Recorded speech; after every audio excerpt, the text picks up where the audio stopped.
കൊച്ചിയിലെ തിരക്കേറിയ ഒരു വ്യവസായ നഗരം. ആ നഗരത്തിൻ്റെ ഹൃദയഭാഗത്താണ് ലൈഫ്സ്റ്റൈൽ ഹോസ്പിറ്റൽ സ്ഥിതി ചെയ്യുന്നത്. ആകാശത്തോളം ഉയർന്നു നിൽക്കുന്ന ആ കെട്ടിടത്തിൻ്റെ ചില്ലുവാതിലുകൾക്ക് അപ്പുറം മറ്റൊരു ലോകമാണ്.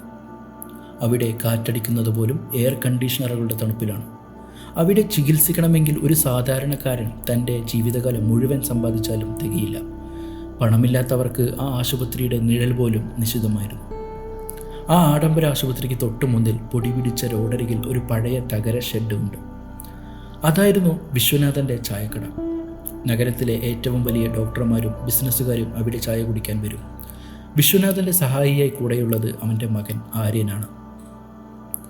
21 വയസ്സുകാരനായ ആര്യൻ ആ ചായക്കടയിലെ ഒരു സാധാരണ ജോലിക്കാരൻ മാത്രമായിരുന്നില്ല.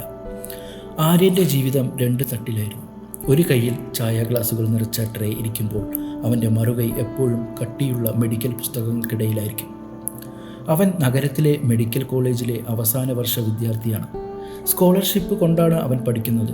പകൽ കോളേജിൽ പോകും, വൈകുന്നേരം അച്ഛനെ സഹായിക്കും. ചായക്കടയിലെ മങ്ങിയ വെളിച്ചത്തിലിരുന്ന് അവൻ ഹൃദയത്തിൻ്റെ പ്രവർത്തനങ്ങളെക്കുറിച്ചും സങ്കീർണമായ ശാസ്ത്രക്രിയകളെക്കുറിച്ചും പഠിച്ചു. ആര്യ, ഈ ചായ 2 ഗ്ലാസ് ആ സാറുമാർക്ക് കൊടുക്കും, വിശ്വനാഥൻ വിളിച്ചു പറയും. ആര്യൻ പുസ്തകം മാറ്റിവെച്ച് ഓടിച്ചെല്ലും. അവൻ ചായ കൊടുക്കുമ്പോൾ ആരും ശ്രദ്ധിക്കാറില്ലായിരുന്നു അവൻ്റെ കീറിയ വസ്ത്രങ്ങൾക്കും ചായക്കറ പുരണ്ട കൈകൾക്കും അപ്പുറം ലോകം കണ്ടിട്ടില്ലാത്ത ഒരു മഹാപ്രതിഭ ഉണ്ടെന്ന്.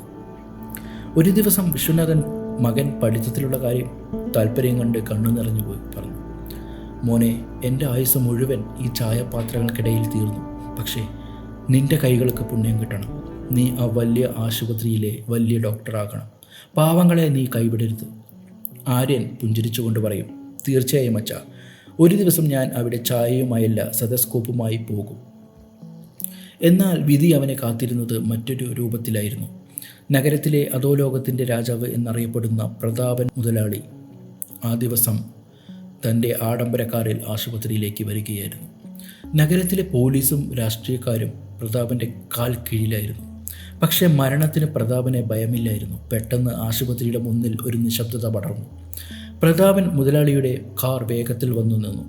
പ്രതാപൻ കാറിൽ നിന്ന് പുറത്തിറങ്ങിയത് തൻ്റെ നെഞ്ചിൽ അമർത്തി പിടിച്ചുകൊണ്ടാണ്. മുഖം വിയർത്ത് കുളിച്ചിരുന്നു. കണ്ണുകളിൽ മരണം കണ്ട ഒരാളുടെ പരിഭ്രാന്തി ഉണ്ടായിരുന്നു. മുതലാളി! അവൻ്റെ അനുയായികൾ അലറി. സെക്യൂരിറ്റി കാർ സ്ട്രക്ചറുമായി ഓടി വന്നു. ആശുപത്രിയിലെ ഏറ്റവും മികച്ച കാർഡിയോളജിസ്റ്റ് ഡോക്ടർ മേനോൻ അവിടെ പാഞ്ഞെത്തി. പ്രതാപനെ എമർജൻസി വാർഡിലേക്ക് മാറ്റി. ചായക്കടയിൽ നിന്ന് ആര്യൻ ഇതെല്ലാം ശ്രദ്ധിക്കുന്നുണ്ടായിരുന്നു. വൈദ്യശാസ്ത്രം പഠിച്ച അവന് ഒരു കാര്യം ഉറപ്പായിരുന്നു. പ്രതാപന് സംഭവിച്ചിരിക്കുന്നത് വെറുമൊരു ഹൃദയാഘാതമല്ല, അത് മയോകാർഡിയൽ ഇൻഫാക്ഷൻ എന്ന ഗുരുതരമായ അവസ്ഥയാണ്. പുറത്ത് പ്രതാപൻ്റെ വലം കൈയും കൊടും ക്രിമിനലുമായ ഭദ്രൻ തൻ്റെ തോക്കുമായി ഡോക്ടർമാരെ വളഞ്ഞു. ഡോക്ടർ, മുതലാളിക്ക് എന്തെങ്കിലും സംഭവിച്ചാൽ ഈ നഗരം കത്തും.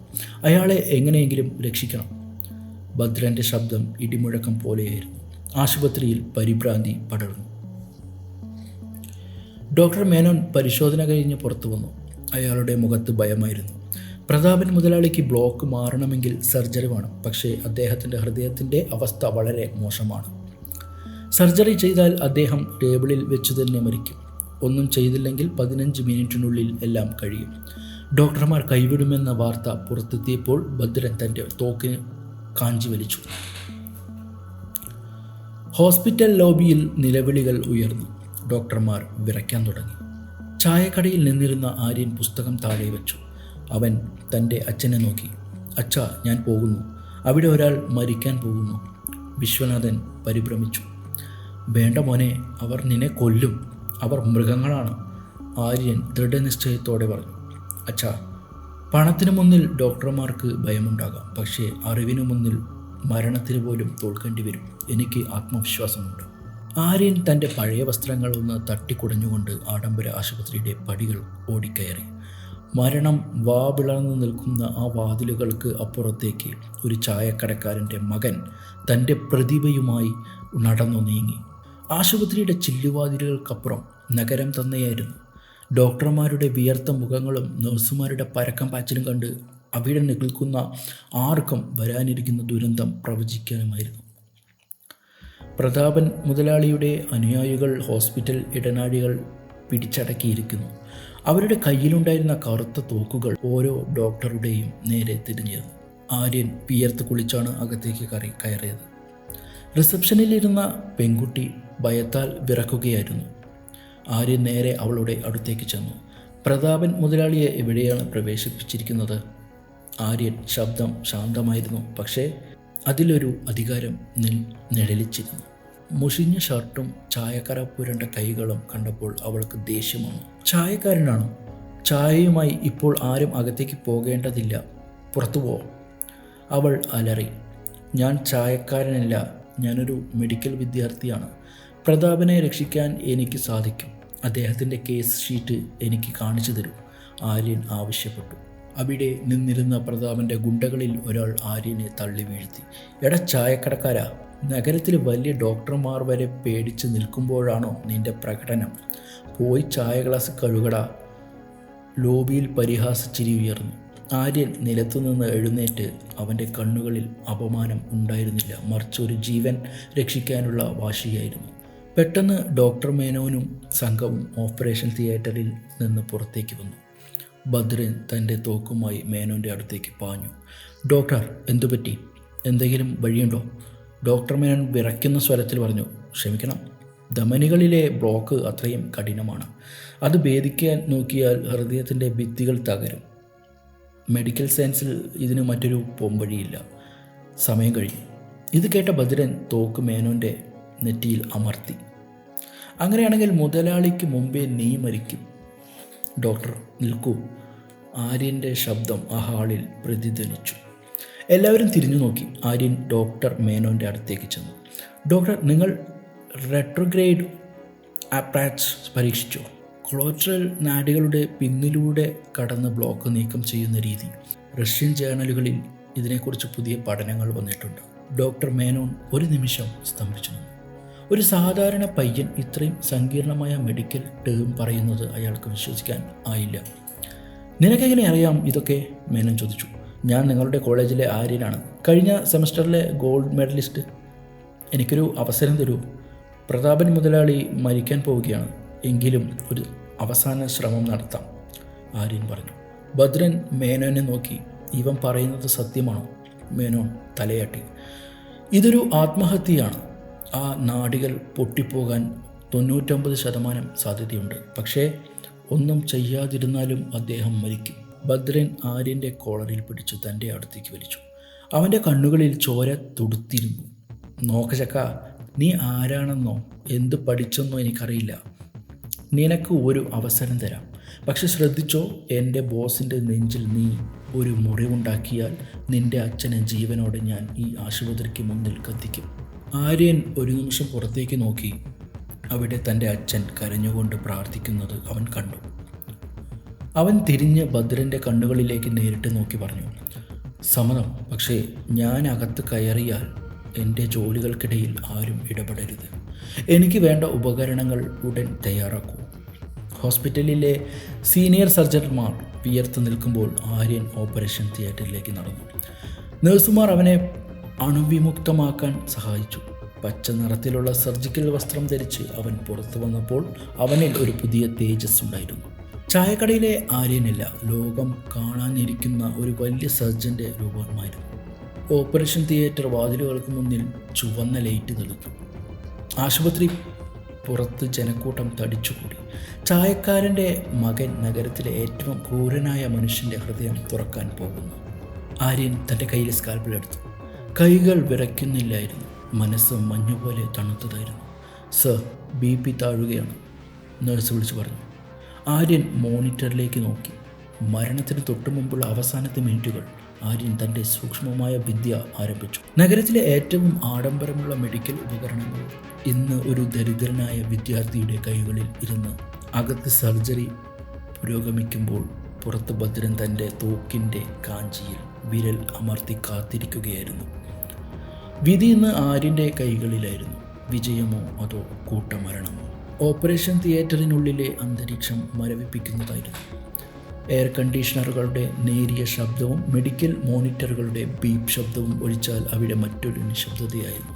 പുറത്ത് നൂറുകണക്കിന് ആളുകൾ മരണത്തെ കാത്തു നിൽക്കുമ്പോൾ അകത്ത് ആര്യൻ എന്ന 21-കാരൻ വൈദ്യശാസ്ത്രം ഇന്നുവരെ കാണാത്ത ഒരു അത്ഭുതത്തിന് തയ്യാറെടുക്കുകയായിരുന്നു. പ്രതാപൻ മുതലാളിയുടെ ശരീരം സ്ട്രക്ചറിൽ നിശ്ചലമായി കിടന്നു. അയാളുടെ നെഞ്ചിലെ വിസ്തൃതിയും ശരീരത്തിലെ വടുകളും അയാൾ കടന്നുപോയ പോരാട്ടങ്ങളുടെ കഥ പറയുന്നുണ്ടായിരുന്നു. പക്ഷേ ഇപ്പോൾ ആ വലിയ മനുഷ്യൻ വെറുമൊരു മാംസപിണ്ഡം മാത്രമായിരുന്നു. ആര്യൻ തൻ്റെ സർജിക്കൽ ഗ്ലൗസുകൾ വലിച്ചു മുറുക്കി. അവൻ്റെ മുന്നിൽ സ്ക്രീനിൽ പ്രതാപൻ്റെ ഹൃദയധമനികളുടെ ചിത്രം തെളിഞ്ഞു. പ്രധാന ധമനിയായ ലെഫ്റ്റ് മെയിൻ കൊറോണറി ആർട്ടറി ഒരു കല്ലുപോലെ ഉറച്ച ബ്ലോക്കുകളാൽ അടഞ്ഞിരിക്കുന്നു. സാർ, നമ്മൾ അയാളെ നഷ്ടപ്പെടുകയാണ്. അനസ്തേഷ്യലിസ്റ്റ് ഡോക്ടർ വർഗീസ് പരിഭ്രമത്തോടെ പറഞ്ഞു. ശാന്തനാകൂ ഡോക്ടർ, എനിക്ക് 0.014 ഇഞ്ച് കനം മാത്രമുള്ള ഒരു ഗൈഡ് വയർ തരൂ. ആര്യൻ ശാന്തമായി പറഞ്ഞു. അവൻ്റെ ശബ്ദത്തിലെ ദൃഢത കണ്ട് അവിടെ ഉണ്ടായിരുന്ന സീനിയർ നഴ്സുമാർ പോലും അത്ഭുതപ്പെട്ടു. ഡോക്ടർ മേനോൻ ഒരു വശത്ത് മാറി നിന്ന് ഇതെല്ലാം നോക്കുന്നുണ്ടായിരുന്നു. ആര്യൻ, നീ ചെയ്യുന്നത് അബദ്ധമാണ്. നീ ഹൃദയത്തിൻ്റെ പിന്നിലെ നേർത്ത നാഡികളിലൂടെ പോകാനാണ് ശ്രമിക്കുന്നത്. ആ നാഡികൾക്ക് ഒരു നൂലിൻ്റെ കനം പോലുമില്ല. അവ പൊട്ടിയാൽ പിന്നെ നമുക്ക് ഒന്നും ചെയ്യാൻ കഴിയില്ല. നീ പുറത്തു നിൽക്കുന്നവരുടെ കൈകളാൽ കൊല്ലപ്പെടും. ആര്യൻ മേനോനെ നോക്കാതെ തന്നെ മറുപടി പറഞ്ഞു. ഡോക്ടർ, ഭയമാണ് ഏറ്റവും വലിയ ബ്ലോക്ക്. അത് ഹൃദയത്തിലായാലും മനസ്സിലായാലും. എനിക്ക് സാങ്കേതിക വിദ്യയിൽ വിശ്വാസമുണ്ട്. ആര്യൻ തൻ്റെ സൂക്ഷ്മമായ നീക്കങ്ങൾ ആരംഭിച്ചു. സാധാരണയായി ഡോക്ടർമാർ ബ്ലോക്കിൻ്റെ മുൻവശത്തു കൂടിയാണ് കുഴലുകൾ കടത്തിവിടുന്നത്. എന്നാൽ ആര്യൻ തിരഞ്ഞെടുത്തത് തികച്ചും വ്യത്യസ്തമായ പാതയായിരുന്നു. ഹൃദയത്തിൻ്റെ പിൻഭാഗത്തുള്ള ദുർബലമായ നാഡികളിലൂടെ അവൻ ഗൈഡ് വയർ സാവധാനം കടത്തിവിട്ടു. ഓരോ മില്ലിമീറ്റർ നീങ്ങുമ്പോഴും മോണിറ്ററിൽ പ്രതാപൻ്റെ ഹൃദയമിടിപ്പ് താളം തെറ്റിക്കൊണ്ടിരുന്നു. പെട്ടെന്നൊരു വലിയ അപകടം സംഭവിച്ചു. മോണിറ്ററിൽ വലിയൊരു ശബ്ദം മുഴങ്ങി. രക്തസമ്മർദ്ദം കുത്തനെ താഴ്ന്നു. Cardiac arrest. ഡോക്ടർ വർഗീസ് അലറി. നമ്മൾ അവനെ തോറ്റു ആര്യൻ. നിന്റെ വയർ ഒരു നാഡിയെ സ്പർശിച്ചു. രക്തം ഉള്ളിലേക്ക് ഒഴുകുകയാണ്. തിയേറ്ററിനുള്ളിൽ പരിഭ്രാന്തി പടർന്നു. ഡോക്ടർ മേനോൻ ആര്യനെ പിടിച്ചു മാറ്റാൻ ശ്രമിച്ചു. നിർത്തൂ, ഇനി ഒന്നും ചെയ്യാനില്ല. പുറത്തുപോയി എല്ലാവരുടെ മരണം അറിയിക്കാം. പക്ഷേ ആര്യൻ മാറിയില്ല. അവൻ തൻ്റെ കൈകൾ കൊണ്ട് പ്രതാപൻ്റെ ഹൃദയഭാഗത്ത് ബലം പ്രയോഗിച്ചു. ഇല്ല, ഇയാൾ മരിക്കില്ല. എനിക്ക് മൈക്രോ കത്തീറ്ററോ തരൂ വേഗം. ആര്യൻ്റെ കണ്ണുകളിൽ ഒരു അഗ്നി ജ്വലിക്കുന്നുണ്ടായിരുന്നു. അവൻ തൻ്റെ വിരലുകളിലൂടെ അതിസൂക്ഷ്മമായ ചലനങ്ങളിലൂടെ ആ രക്തസ്രാവം തടയാൻ ശ്രമിച്ചു. പുറത്ത് ഓപ്പറേഷൻ തിയേറ്ററിൽ ചില്ലുവാതിലിലൂടെ ഭദ്രൻ ഇതെല്ലാം കാണുന്നുണ്ടായിരുന്നു. അവൻ തൻ്റെ തോക്കിൻ്റെ കാഞ്ചി വലിച്ചു. എന്താണ് അവിടെ നടക്കുന്നത്? എൻ്റെ ബോസിന് എന്തെങ്കിലും സംഭവിച്ചാൽ ഒരാൾ പോലും ഈ ആശുപത്രിയിൽ നിന്ന് പുറത്തു പോകില്ല. ഭദ്രൻ്റെ അലർച്ച ലോബിയിൽ തട്ടിപ്രതിധ്വനിച്ചു. അകത്ത് ആര്യൻ വിയർപ്പിൽ കുളിച്ചിരുന്നു. അവൻ്റെ നെറ്റിയിലെ വിയർപ്പ് തുളികൾ നേഴ്സ് തുടച്ചു മാറ്റി. ആര്യൻ്റെ ശ്രദ്ധ മുഴുവൻ ആ ചെറിയ സ്ക്രീനിലായിരുന്നു. അവൻ തൻ്റെ അവസാനത്തെ അടവ് പുറത്തെടുത്തു. നക്ലിംഗ് ടെക്നിക് എന്ന് വിളിക്കുന്ന വയറുകളെ ഒരു കൊളുത്തുപോലെ വളച്ച് ബ്ലോക്കിനെ തകർക്കുന്ന രീതി. ഇത് പരീക്ഷിക്കുന്നത് മരണവുമായുള്ള ഒരു ചൂതാട്ടമാണ്. സെക്കൻഡുകൾ നിശ്ചലമായതുപോലെ തോന്നി. ആര്യൻ തൻ്റെ വയറൊന്ന് തിരിച്ചു. പെട്ടെന്ന് മോണിറ്ററിൽ ഒരു അത്ഭുതം സംഭവിച്ചു. ബീപ്പ് താളം തെറ്റിയിരുന്ന ഹൃദയമിടിപ്പ് പഴയ നിലയിലേക്ക് തിരിച്ചു വന്നു. ബ്ലോക്ക് തകർന്നിരിക്കുന്നു. രക്തം ഹൃദയത്തിലേക്ക് കുതിച്ചു പായാൻ തുടങ്ങി. Oh my God! ഡോക്ടർ മേനോൻ്റെ കയ്യിൽ നിന്ന് സ്റ്റെതസ്കോപ്പ് താഴെ വീണു. നീ അത് ചെയ്തു. നീ ആ ബ്ലോക്ക് തകർത്തു. ആര്യൻ ഒരു ദീർഘശ്വാസം വിട്ടു. അവൻ്റെ കൈകൾ അപ്പോഴും പ്രതാപൻ്റെ ഹൃദയത്തിന് മുകളിലായിരുന്നു. അവൻ സാവധാനം ഉപകരണങ്ങൾ പുറത്തെടുത്തു. സർജറി വിജയകരമായിരിക്കുന്നു. പ്രതാപൻ മുതലാളിയുടെ മരണയാത്ര ഹൃദയത്തിൻ്റെ വാതിൽക്കയിൽ വെച്ച് ആര്യൻ തടഞ്ഞു നിർത്തി. അദ്ദേഹം സ്റ്റേബിളാണ്. നമുക്കിനി മുറിവുകൾ തുന്നിക്കെട്ടാം, ആര്യൻ ശാന്തമായി പറഞ്ഞു.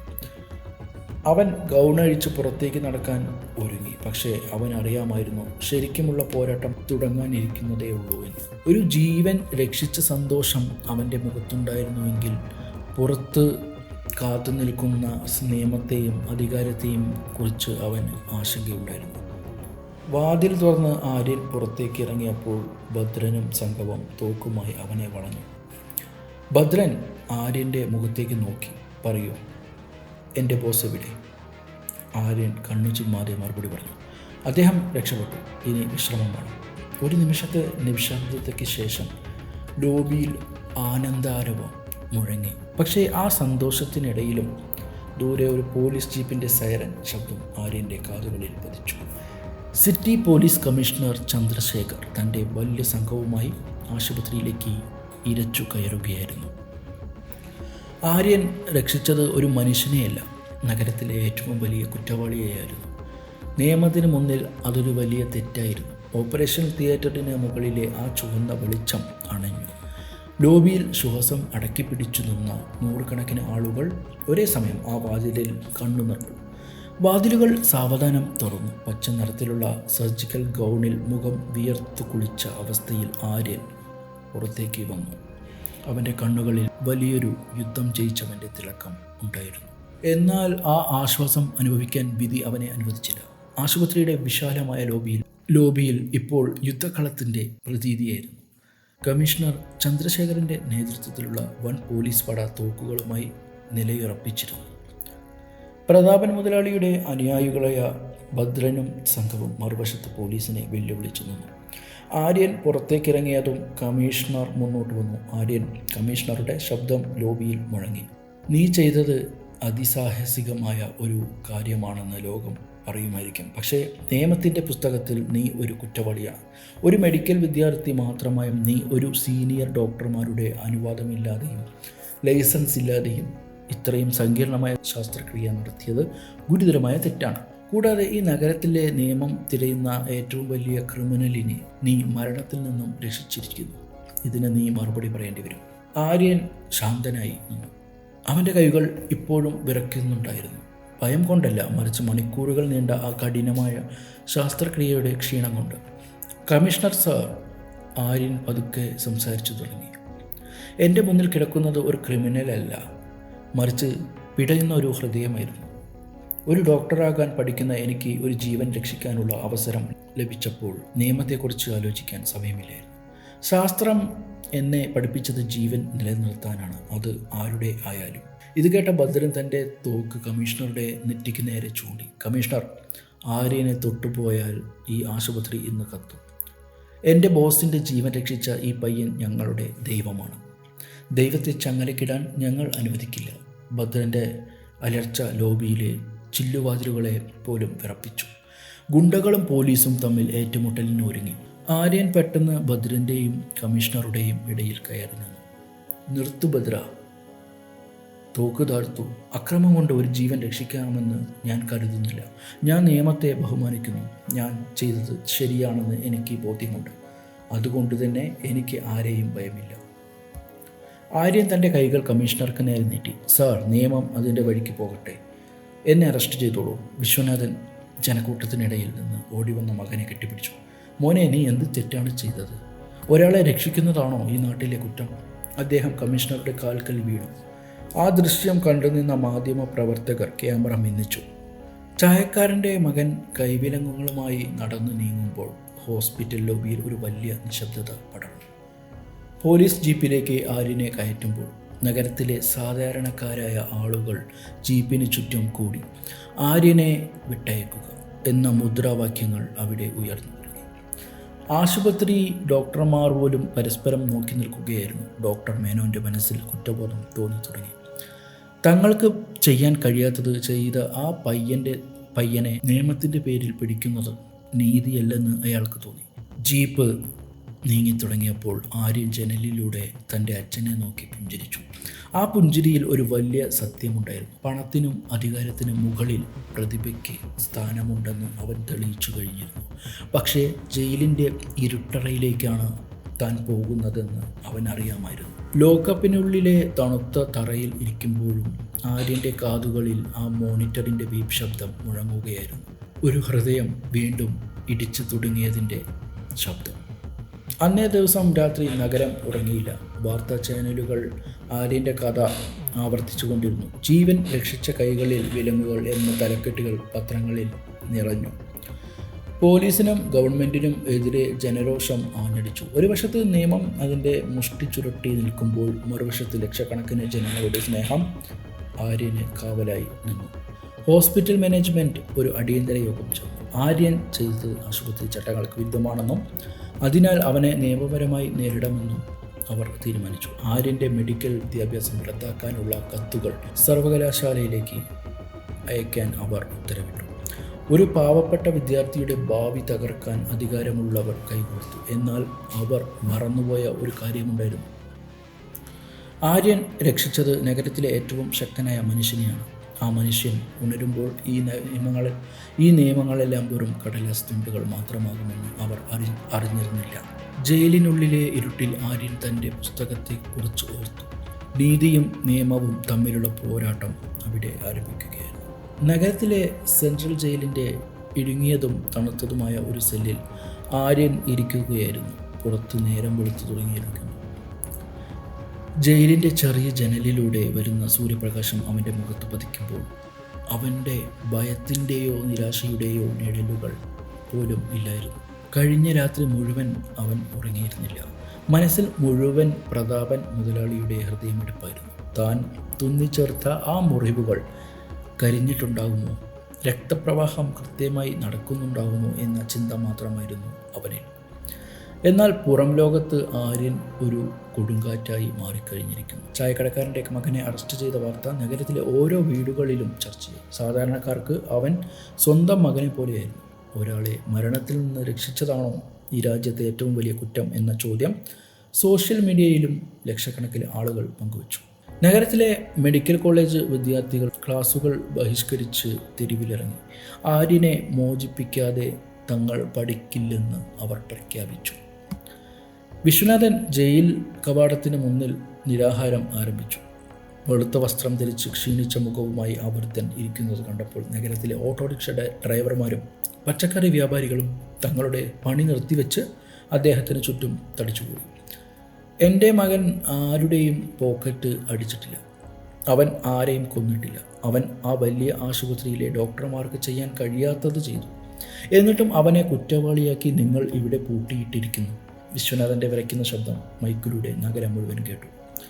അതേസമയം ലൈഫ് സ്റ്റൈൽ ഹോസ്പിറ്റലിൻ്റെ ബോർഡ് റൂമിൽ മറ്റൊരു തരം യുദ്ധം നടക്കുകയായിരുന്നു. ആശുപത്രിയുടെ ഡീൻ ഡോക്ടർ കുര്യൻ കടുത്ത ദേഷ്യത്തിലായിരുന്നു. ആ ചായക്കടക്കാരൻ പയ്യൻ കാരണം നമ്മുടെ ആശുപത്രിയുടെ സൽപ്പേര് മണ്ണടിഞ്ഞു. നമ്മുടെ സീനിയർ ഡോക്ടർമാർക്ക് പോലും ചെയ്യാൻ കഴിയാത്തത് അവൻ ചെയ്തു എന്ന് വരുന്നത് മാനേജ്മെൻറ്റിന് വലിയ നാണക്കേടാണ്. മാത്രമല്ല, ലൈസൻസ് ഇല്ലാത്ത ഒരാൾ ഇവിടെ സർജറി നടത്തിയെന്ന് കേട്ടാൽ മെഡിക്കൽ കൗൺസിൽ നമ്മുടെ അംഗീകാരം റദ്ദാക്കും. അതുകൊണ്ട് ഈ കേസിൽ ആര്യനെ എങ്ങനെയെങ്കിലും കുടുക്കിയേ തീരൂ. ഡോക്ടർ കുര്യൻ മേശപ്പുറത്ത് കൈ ചുരുട്ടി ഇടിച്ചുകൊണ്ട് പറഞ്ഞു. ഡോക്ടർ മേനോൻ അവിടെ നിശബ്ദനായിരുന്നു. തൻ്റെ കൺമുന്നിൽ നടന്ന ആ അത്ഭുതം അയാൾക്ക് മറക്കാൻ കഴിയുന്നില്ല. സാർ, നമ്മൾ അവനെ സഹായിക്കണം. അവൻ ചെയ്തത് അസാധ്യമായ കാര്യമാണ്. സത്യത്തിൽ നമ്മൾ പരാജയപ്പെട്ട ഇടത്താണ് അവൻ ജയിച്ചത്, മേനോൻ പതുക്കെ പറഞ്ഞു. മതി, കുര്യൻ അലറി. നിങ്ങളുടെ കുറ്റബോധം വീട്ടിൽ വെച്ചാൽ മതി. നമ്മൾ അവനെതിരെ കോടതിയെ കടുത്ത മൊഴി നൽകും. അവൻ അനുവാദമില്ലാതെ ഓപ്പറേഷൻ തിയേറ്ററിൽ അതിക്രമിച്ച് കയറിയെന്നും രോഗിയുടെ ജീവൻ അപകടത്തിലാക്കിയെന്നും നമ്മൾ വാദിക്കും. ജയിലിനുള്ളിൽ കമ്മീഷണർ ചന്ദ്രശേഖർ ആര്യനെ കാണാനെത്തി. കമ്മീഷണറുടെ കണ്ണുകളിൽ ആര്യനോട് ഒരു പ്രത്യേക ബഹുമാനമുണ്ടായിരുന്നുവെങ്കിലും നിയമത്തിൻ്റെ മുന്നിൽ അയാൾക്കൊന്നും ചെയ്യാൻ കഴിയില്ലായിരുന്നു. ആര്യൻ, ഹോസ്പിറ്റൽ മാനേജ്മെൻറ്റ് നിനക്കെതിരെ കടുത്ത കുറ്റപത്രമാണ് തയ്യാറാക്കുന്നത്. നിന്റെ കരിയർ തന്നെ എന്നേക്കുമായി അവസാനിച്ചേക്കാം. നീ എന്തിനാണ് ഇത് ചെയ്തത്? നിനക്ക് മിണ്ടാതെ ഇരിക്കാമായിരുന്നില്ലേ? ആര്യൻ കമ്മീഷണറെ നോക്കി ശാന്തമായി പറഞ്ഞു. സർ, നിങ്ങളൊരു കുറ്റവാളിയെ വെടിവെക്കാൻ പോകുമ്പോൾ നിങ്ങളുടെ തോക്കിൻ്റെ കാഞ്ചിയിൽ നിന്നും നിയമം ഓർത്താണോ വിരൽ അമർത്തുന്നത്? അല്ല, നിങ്ങളുടെ ലക്ഷ്യം അക്രമിയെ തടയുക എന്നതാണ്. അതുപോലെ തന്നെയായിരുന്നു എനിക്കും. ആ നിമിഷം എൻ്റെ മുന്നിൽ മരണം ഒരു മനുഷ്യനെ കൊണ്ടുപോകാൻ നോക്കുകയായിരുന്നു. ഒരു വൈദ്യശാസ്ത്ര വിദ്യാർത്ഥി എന്ന നിലയിൽ അത് തടയുക എന്നത് എൻ്റെ ധർമ്മമാണ്. അതിൻ്റെ പേരിൽ ജയിലിൽ കിടക്കേണ്ടി വന്നാലും എനിക്ക് പരാതിയില്ല. ആര്യൻ്റെ ആ വാക്കുകൾ കമ്മീഷണറുടെ ഹൃദയത്തിൽ തറച്ചു. അന്ന് വൈകുന്നേരം ആയപ്പോഴേക്കും നഗരം മുഴുവൻ നിശ്ചലമായി. ആയിരക്കണക്കിന് ആളുകൾ മെഴുകുതിരികളുമായി ജയിലിന് ചുറ്റും ഒത്തുകൂടി. ആര്യൻ്റെ അറസ്റ്റ് ഒരു വ്യക്തിയുടെ പ്രശ്നമല്ല, മറിച്ച് ദരിദ്രൻ്റെ പ്രതിഭ അടിച്ചമർത്തുന്ന വ്യവസ്ഥയ്ക്കെതിരെയുള്ള പോരാട്ടമായി മാറി. പോലീസ് ലാത്തി വീശിയെങ്കിലും ജനങ്ങൾ പിരിഞ്ഞുപോയില്ല. അവർ ആര്യനു വേണ്ടി പാട്ടുകൾ പാടി മുദ്രാവാക്യങ്ങൾ വിളിച്ചു. രാത്രിയുടെ അന്ത്യയാമങ്ങളിൽ ആശുപത്രിയിലെ ആഡംബര മുറിയിൽ നിന്ന് കിടക്കുന്ന പ്രതാപൻ മുതലാളിയുടെ ഹൃദയമിടിപ്പ് പഴയതിനേക്കാൾ ശക്തമായി തുടങ്ങി. അയാളുടെ ബോധം പതുക്കെ തെളിഞ്ഞു. ലോകം മുഴുവൻ ആര്യനു വേണ്ടി പ്രാർത്ഥിക്കുമ്പോൾ ആ പ്രാർത്ഥനകൾ ഒരു അത്ഭുതമായി മാറാൻ പോവുകയായിരുന്നു. താൻ സംരക്ഷിച്ച ആ ഹൃദയം നാളെ ആര്യൻ്റെ രക്ഷയ്ക്കായി തുടിക്കുമെന്ന് ആരും കരുതിയില്ല. ജയിൽ സെല്ലിലെ ഇരുട്ടിൽ ആര്യൻ തൻ്റെ വിരലുകൾ ചലിപ്പിച്ചു നോക്കി. സർജറി കഴിഞ്ഞപ്പോൾ ഉണ്ടായ ആ പ്രത്യേക തരിപ്പ് ഇപ്പോഴും അവൻ്റെ വിരലറ്റങ്ങളിൽ ഉണ്ടായിരുന്നു. താൻ ചെയ്തത് ശരിയാണെന്ന ബോധം അവന് വലിയൊരു ഉറക്കം നൽകി. പുറത്തലർന്ന ജനക്കൂട്ടത്തിനിടയിലും അവൻ ശാന്തനായി ഉറങ്ങി. നാളെ ഒരു പുതിയ പരീക്ഷണത്തിൻ്റെ ദിവസമാണെന്ന് അവനറിയാമായിരുന്നു. കോടതി മുറിക്കുള്ളിൽ നിയമവും മനുഷ്യത്വവും തമ്മിലുള്ള പോരാട്ടം നടക്കാൻ പോവുകയാണ്. പക്ഷേ ആര്യന് ഒരു ഉറപ്പുണ്ടായിരുന്നു, നന്മയുടെ പാതയിൽ സഞ്ചരിക്കുന്നവനെ ദൈവം കൈവിടില്ലെന്ന്. ആശുപത്രിയിലെ അതീവ സുരക്ഷാ വിഭാഗത്തിൽ യന്ത്രങ്ങളുടെയും പൈപ്പുകളുടെയും ഇടയിൽ കിടന്നിരുന്ന പ്രതാപൻ മുതലാളിയുടെ വിരലുകൾ ചലിച്ചു. 5-ാം ദിവസം പുലർച്ചെയായിരുന്നു അത്. ഡോക്ടർമാർ അസാധ്യമെന്ന് വിധിയെഴുതിയ ആ ഹൃദയം ഒരു യന്ത്രത്തെ പോലെ കൃത്യമായി മിടിക്കാൻ തുടങ്ങി. കണ്ണുകൾ തുറന്ന പ്രതാപന് ആദ്യം എല്ലാം മങ്ങലായിട്ടാണ് തോന്നിയത്. തൻ്റെ നെഞ്ചിലെ ഭാരം മാറിയതായും ശ്വസിക്കാൻ എളുപ്പമാകുന്നതായും അയാൾക്ക് തോന്നി. ഭദ്രൻ അരികിൽ തന്നെ ഉണ്ടായിരുന്നു. മുതലാളി വികാരാധീനനായി വിളിച്ചു. പ്രതാപൻ വളരെ പ്രയാസപ്പെട്ട് ചോദിച്ചു, ഞാൻ എവിടെയാണ്? ആരാണ് എന്നെ രക്ഷിച്ചത്? മേനോനാണോ? ഭദ്രൻ്റെ മുഖത്തെ സന്തോഷം പെട്ടെന്ന് മാഞ്ഞു. അയാൾ തല താഴ്ത്തി പറഞ്ഞു, ഇല്ല ബോസ്, ഡോക്ടർ മേനോനും ഈ ആശുപത്രിയിലെ വൻപന്മാരും കൈവിട്ടതാണ്. നിങ്ങളെ രക്ഷിച്ചത് ആര്യൻ എന്ന പയ്യനാണ്. നമ്മൾ എന്നും കാണുന്ന ആ ചായക്കടക്കാരൻ വിശ്വനാഥൻ്റെ മകൻ. ആ പയ്യൻ തൻ്റെ ജീവൻ പണയപ്പെടുത്തിയാണ് നിങ്ങളെ തിരികെ കൊണ്ടുവന്നത്. പ്രതാപൻ ഒന്ന് പുഞ്ചിരിക്കാൻ ശ്രമിച്ചു. ആ ചായക്കാരനാണോ? എനിക്കറിയാമായിരുന്നു അവൻ്റെ കണ്ണുകളിൽ എന്തോ ഒന്നുണ്ടെന്ന്. എവിടെയാ അവൻ? എനിക്കവനെ ഇപ്പോൾ തന്നെ കാണണം. ഭദ്രൻ്റെ ശബ്ദം ഇടറി. അവനിപ്പോൾ ജയിലിലാണ് ബോസ്. ലൈസൻസ് ഇല്ലാതെ സർജറി ചെയ്തു എന്ന കുറ്റത്തിന് പോലീസ് അവനെ പിടിച്ചുകൊണ്ടുപോയി. ഈ ആശുപത്രിയിലെ ഡീൻ കുര്യൻ അവനെതിരെ കള്ളക്കേസ് കൊടുത്തിരിക്കുകയാണ്. ആര്യൻ ഇനി ഒരിക്കലും ഒരു ഡോക്ടർ ആകില്ലെന്നാണ് അവർ ഉറപ്പിച്ചു കഴിഞ്ഞു. ഇത് കേട്ടത് പ്രതാപൻ മുതലാളിയുടെ കണ്ണുകളിൽ പഴയ ക്രോധം തിരിച്ചു വന്നു. ബെഡിൽ നിന്ന് എഴുന്നേൽക്കാൻ ശ്രമിച്ച അയാളെ നഴ്സുമാർ തടഞ്ഞു. മാറടാ അങ്ങോട്ട്, പ്രതാപൻ അലറി. എൻ്റെ ജീവൻ രക്ഷിച്ചവനെ നിങ്ങൾ ജയിലിലിട്ടു. എന്നിട്ട് ഈ ആശുപത്രിയിൽ എനിക്ക് ചികിത്സ നൽകുന്നുവോ? ഭദ്ര, ഇപ്പോൾ തന്നെ കമ്മീഷണറെ വിളിക്കൂ. ആര്യൻ ഈ നിമിഷം മോചിക്കപ്പെടണം. അവൻ ജയിലിൽ ഇരിക്കുന്ന ഓരോ സെക്കൻഡും ഈ നഗരത്തിന് ഭീഷണിയായിരിക്കും. പ്രതാപൻ്റെ ഫോൺ കോൾ കമ്മീഷണർ ചന്ദ്രശേഖരനെ വിറപ്പിച്ചു. കമ്മീഷണർ, നിയമം എന്നത് മനുഷ്യന് വേണ്ടിയുള്ളതാണ്. എൻ്റെ ജീവൻ രക്ഷിച്ചവനെ ശിക്ഷിക്കാൻ നോക്കിയാൽ ഈ നഗരത്തിലെ ഒരു പോലീസ് സ്റ്റേഷനും സുരക്ഷിതമായിരിക്കില്ല. ഹോസ്പിറ്റൽ മാനേജ്മെൻറ്റിനോട് പറയൂ, ആര്യനെതിരെ നൽകിയ പരാതികൾ അവർ ഇപ്പോൾ തന്നെ പിൻവലിക്കണമെന്ന്. ഇല്ലെങ്കിൽ നാളെ മുതൽ ഈ ആശുപത്രി എൻ്റെ ഉടമസ്ഥതയിലായിരിക്കും. അത് മറ്റൊരു രീതിയിൽ പ്രതാപൻ്റെ വാക്കൊരു ഉത്തരമായിരുന്നു. ആശുപത്രി ഡീൻ കുര്യൻ ഭയന്നു പറിച്ചു. പ്രതാപൻ മുതലാളി ആരാണെന്ന് അയാൾക്ക് നന്നായി അറിയാമായിരുന്നു. അരമണിക്കൂറിനുള്ളിൽ ആര്യനെതിരെയുള്ള എല്ലാ പരാതികളും പിൻവലിക്കപ്പെട്ടു. നിയമപരമായ സാങ്കേതിക തടസ്സങ്ങളെല്ലാം പ്രതാപൻ്റെ വക്കീലന്മാർ മിനിറ്റുകൾക്കുള്ളിൽ നീക്കം ചെയ്തു. വൈകുന്നേരം 4 മണിയോടെ സെൻട്രൽ ജയിലിൻ്റെ കവാടം ആര്യന് വേണ്ടി തുറന്നു. ജയിൽ കവാടത്തിന് പുറത്ത് ഒരു വൻ ജനസാഗരം തന്നെ ഉണ്ടായിരുന്നു. ആര്യൻ പുറത്തിറങ്ങിയതും ആളുകൾ അവനെ തോളിലേറ്റി പടക്കം പൊട്ടിച്ചു, പൂക്കൾ വിതറിയും അവർ ആ വിജയം ആഘോഷിച്ചു. ആര്യൻ നേരെ പോയത് തൻ്റെ അച്ഛൻ്റെ അടുത്തേക്കായിരുന്നു. വിശ്വനാഥൻ്റെ തൻ്റെ മകനെ കെട്ടിപ്പിടിച്ചു പൊട്ടിക്കരഞ്ഞു. നീ ജയിച്ചു മോനെ, നിന്റെ സത്യം ജയിച്ചു, അദ്ദേഹം വിതുമ്പി. എന്നാൽ ആര്യൻ ശാന്തനായിരുന്നു. അവനറിയാമായിരുന്നു തൻ്റെ പോരാട്ടം ഇവിടെ തുടങ്ങുന്നേ ഉള്ളൂ എന്ന്. അധികാരം കൊണ്ട് നേടിയ മോചനത്തേക്കാൾ തൻ്റെ പ്രതിഭ കൊണ്ട് നേടിയെടുത്ത ബഹുമാനമാണ് വലുതെന്ന് അവർ വിശ്വസിച്ചു. ജയിൽ മോചിതനായ ആര്യനെ പ്രതാപൻ മുതലാളി തൻ്റെ ആഡംബര ബംഗ്ലാവിലേക്ക് വിളിപ്പിച്ചു. നഗരത്തിലെ പ്രമുഖരെല്ലാം അവിടെ ഉണ്ടായിരുന്നു. പ്രതാപൻ ഒരു വീൽ ചെയറിൽ ഇരിക്കുകയായിരുന്നുവെങ്കിലും അയാളുടെ ശബ്ദത്തിന് പഴയ ഗാംഭീര്യം ഉണ്ടായിരുന്നു. ആര്യൻ അകത്തേക്ക് പ്രവേശിച്ചപ്പോൾ പ്രതാപൻ എഴുന്നേൽക്കാൻ ശ്രമിച്ചു. ആര്യൻ, വരൂ. നീ എനിക്ക് പുതിയൊരു ഹൃദയമല്ല നൽകിയത്, പുതിയൊരു ജന്മമാണ് നൽകിയത്, പ്രതാപൻ ആവേശത്തോടെ പറഞ്ഞു. അയാളൊരു വലിയ പെട്ടി ആര്യൻ്റെ മുന്നിൽ വെച്ചു. അതിൽ നിറയെ പണവും സ്വർണവുമായിരുന്നു. ഇത് നിനക്കുള്ള സമ്മാനമാണ്. നീ ഇനി ചായ വിൽക്കേണ്ടതില്ല. നിനക്ക് ലോകത്ത് എവിടെ വേണമെങ്കിലും പോയി പഠിക്കാം, എന്ത് വേണമെങ്കിലും വാങ്ങാം. ആര്യൻ ആ പണപ്പെട്ടിയെ നോക്കി പതുക്കെ പുഞ്ചിരിച്ചു. ക്ഷമിക്കണം പ്രതാപൻ സാർ, എനിക്ക് ഈ പണം വേണ്ട.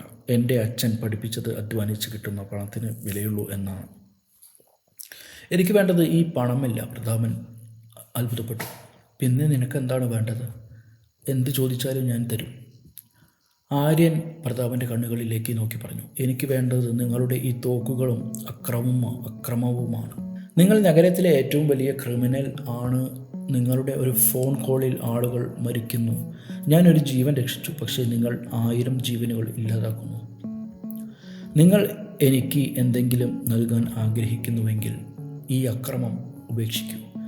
ഈ പണം കൊണ്ട് പാവപ്പെട്ടവർക്ക് ചികിത്സ കിട്ടുന്ന ഒരു ആശുപത്രി പണിയോ. നഗരത്തിലെ ചായക്കടക്കാരൻ്റെ മക്കൾ പണമില്ലാത്തത് കൊണ്ട് മരിക്കേണ്ടി വരാത്ത ഒരു അവസ്ഥ ഉണ്ടാക്കും. അതുമാത്രമാണ് എനിക്ക് വേണ്ടത്. ബംഗ്ലാവിലെ എല്ലാവരും സ്തംഭിച്ചുപോയി. പ്രതാപൻ മുതലാളിയോട് ഇങ്ങനെ സംസാരിക്കാൻ ആരും ധൈര്യപ്പെട്ടിട്ടില്ല. പ്രതാപൻ കുറച്ചുനേരം നിശബ്ദനായിരുന്നു. അയാളുടെ കണ്ണുകൾ നിറഞ്ഞു. ആര്യ, ഇത്രയും വർഷം എന്നെ എല്ലാവരും ഭയപ്പെട്ടിട്ടേ ഉള്ളൂ. ആരും എന്നെ സ്നേഹിച്ചിട്ടില്ല. ആരും എനിക്ക് നീതി കാട്ടി തന്നിട്ടില്ല. മരണം എൻ്റെ മുന്നിൽ വന്നപ്പോൾ എനിക്ക് മനസ്സിലായി, ഞാൻ സമ്പാദിച്ചതൊന്നും കൂടെ വരില്ലെന്ന്. നീ എൻ്റെ ഹൃദയത്തിലെ ബ്ലോക്ക് മാത്രമല്ല മാറ്റിയത്, എൻ്റെ തലയിലെ ഇരുട്ടും. പ്രതാപൻ ഉടൻ തന്നെ തൻ്റെ തോക്ക് താഴെ വെച്ചു. ഇന്നു മുതൽ ഈ പ്രതാപൻ മുതലാളി മരിച്ചു. ഇനി ജീവിക്കുന്നത് നിന്റെ ആഗ്രഹങ്ങൾ നിറവേറ്റുന്ന ഒരു മനുഷ്യനായിട്ടായിരിക്കും. ഞാൻ ഈ നഗരത്തിലെ ഏറ്റവും വലിയ ആശുപത്രി പണിയും, പക്ഷെ അതിൻ്റെ തലവൻ നീയായിരിക്കും. നീ പഠിച്ച് വലിയ ഡോക്ടറാകണം. ഈ നഗരത്തിൽ ഒരു മനുഷ്യനും ചികിത്സ കിട്ടാതെ മരിക്കാൻ ഞാൻ അനുവദിക്കില്ല. അടുത്ത 3 വർഷം നഗരം ഒരു വലിയ മാറ്റത്തിന് സാക്ഷ്യം വഹിച്ചു. പ്രതാപൻ്റെ അധോലോക സാമ്രാജ്യം ഇല്ലാതായി. ഗുണ്ടകൾ സെക്യൂരിറ്റി ഗാർഡുകളായും സന്നദ്ധ പ്രവർത്തകരായും മാറി. ആര്യൻ തൻ്റെ മെഡിക്കൽ പഠനം 1ാം റാങ്കോടെ പൂർത്തിയാക്കി. പ്രതാപൻ പണികഴിപ്പിച്ച വിശ്വനാഥ ഹെൽത്ത് സിറ്റി എന്ന ആശുപത്രി പാവപ്പെട്ടവരുടെ അഭയസ്ഥാനമായി മാറി.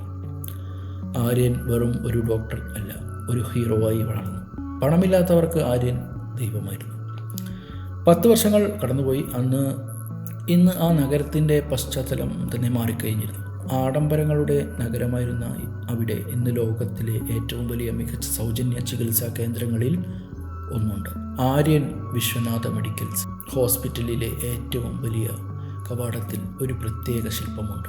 കൈകളിൽ പുസ്തകവുമായി നിൽക്കുന്ന ഒരു പയ്യൻ്റെയും അവൻ ആഗ്രഹിക്കുന്ന വൃദ്ധൻ്റെയും. ഇന്ന് നഗരത്തിലെ ഏറ്റവും വലിയ കാർഡിയോ തൊറാസിക് സർജനാണ് ഡോക്ടർ ആര്യൻ. വിദേശ രാജ്യങ്ങളിൽ നിന്നുപോലും ഡോക്ടർമാർ അവൻ്റെ ശസ്ത്രക്രിയാ രീതികൾ പഠിക്കാൻ അവിടെ വരുന്നു. പക്ഷെ ആര്യൻ മാറിയിരുന്നില്ല. ഓരോ ശസ്ത്രക്രിയയ്ക്ക് ശേഷവും അവൻ തൻ്റെ അച്ഛൻ നടത്തുന്ന ആ പഴയ ചായക്കടയുടെ പുതിയ രൂപത്തിൽ പോകും. വിശ്വനാഥൻ ഇപ്പോഴും ചായ ഉണ്ടാക്കുന്നുണ്ട്, പക്ഷെ അത് വിൽക്കാനല്ല, മറിച്ച് ആശുപത്രിയിൽ വരുന്ന രോഗികൾക്കും അവരുടെ കൂട്ടിരിപ്പുകാർക്കും സ്നേഹത്തോടെ നൽകാനാണ്. പ്രതാപൻ മുതലാളി ഇന്ന് ആശുപത്രിയുടെ ട്രസ്റ്റിയാണ്.